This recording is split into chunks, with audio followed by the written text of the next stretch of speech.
Hi guys, so this is the pudding tutorial. We need a 5-inch board. This is a thin board, and your chocolate orange, one that's not going to fall apart.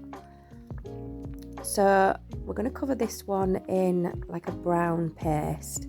So this is a mixture of dark brown and caramel ivory.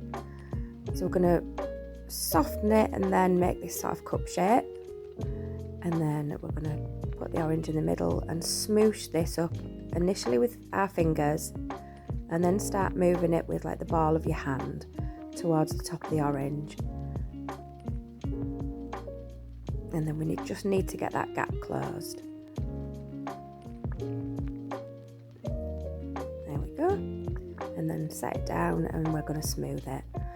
So this is an easy way of smoothing it if you've not got any equipment to do it. I mean, I don't know if there is any equipment to do it. So soften a little bit of white paste, well, any colour. Just put some corn flour on it, but then brush it back off. We just don't want it sticking to the orange. And then give it a smooth over. And we just get rid of any lumps and bumps. There we go. So we get that nice smooth ball. So these are going to be the recesses for the little bits of raisins. We're actually going to put a face on this little chocolate orange, on this pudding. So we're going to put different size ball tools and put dips into the surface. You will do this all the way around. I'm just showing you the front part so you get the idea. These bigger ones are for the eyes. So he's going to have a cute little face. This is a darker paste, so you need to use something a little darker, maybe like a raisin colour. This is more like a chocolate chip colour. But we're going to fill those recesses with just little balls of the darker paste. So we're speeding up a bit there because this is the boring bit. You don't want to watch me doing this at normal speed.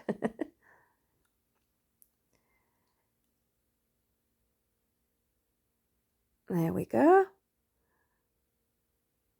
This is the black for the eyes. So we'll just little balls. So again, eyeball it, but just try and get them as even as you can. And pop one eye in. And then we'll do the other, and then we'll go on to his face details. Here we go. So we're just going to do a little recess for his cheeks. And have some little rosy cheeks. And then use the back of the Dresden tool to create a smile. We'll just draw along there. Gently, don't press too hard. And then we're going to use this tool, which I call it the smile tool. It's got like a little scalloped edge. Just to dip in at the end of his smile, to make it look like he's got little dimples there at the end of his mouth. So then these are the white flashes of light in his eyes. So the right corner, rounds don't have corners, but there we go. We do a bigger dip and a smaller dip towards the middle. So this is the filling for his cheeks. They're just going to be little pink dots. Flatten it out and make it flush with the surface. Here's the other cheek. And then we'll do the whites of his eyes, or the flashes of light.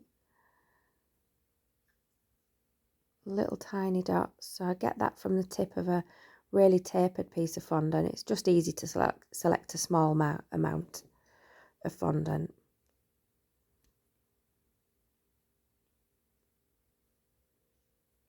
And then a really tiny bit for the smaller hole.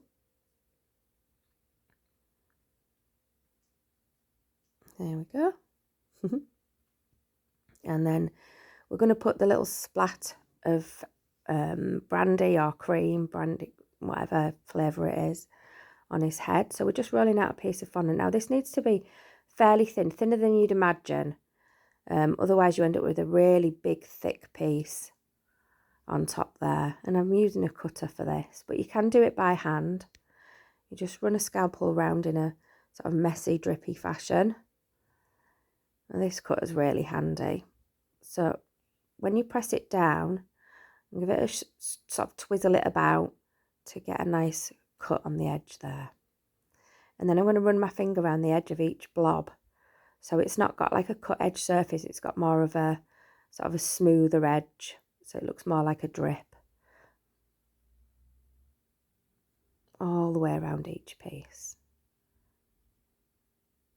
There we go. So I'm just getting his head sticky there. And then I'm going to start off when I put the splat on by just sticking the central piece, so all the other little bits are loose for the time being. And then we'll go under each piece with a damp paintbrush to stick them down.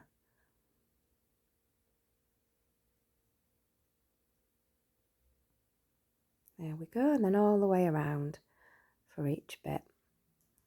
Just neatening them up as we go along. And these are the recesses for the berries. So these are for the holly berries. There's 3 of them. So I'm making them quite big. I'm going to pop the little red berries in. So this is really easy, just 3 red balls. Make those little recesses sticky. And drop those balls in. There we go. So you can use cutters for the holly. So I'm just rolling out some paste. I would recommend you use cutters, but I didn't have mine with me, and so I just cut them by hand. So I've cut a leaf shape to begin with,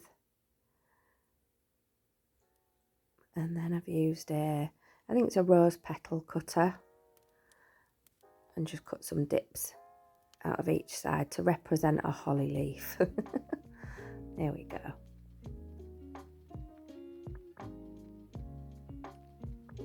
So this will speed up in a second, because again, you don't want to watch me doing this for too long. So it's not the best holly leaf. This is actually a flower paste that I'm using for this bit. I wanted these to stand up. So we'll do one more. The bottom of these leaves will be hidden amongst the berries. That's why I'm not too fussed about the bottom. There we go. I'm just neatening those up. And then I'm just going to stick those amongst the berries. Now the reason I made these out of a flower paste is just so they set a little bit stiffer, so they're able to stand proud of the orange, so they don't have to lay down. But if you make these out of just regular sugar paste, they can lay down and it's fine. So I'm going to stick one towards the back there. So we need to get that sticky with the brush with a little bit of water. And then we'll just get that tucked in with the Dresden tool. There we go. I've not quite secured that one enough at the moment, but we'll do it again in a second. And this one, there we go, it dropped off. We'll fix that. There we go. And we're in. And there's our little fella. He's got a cute little smiley face. Merry Christmas.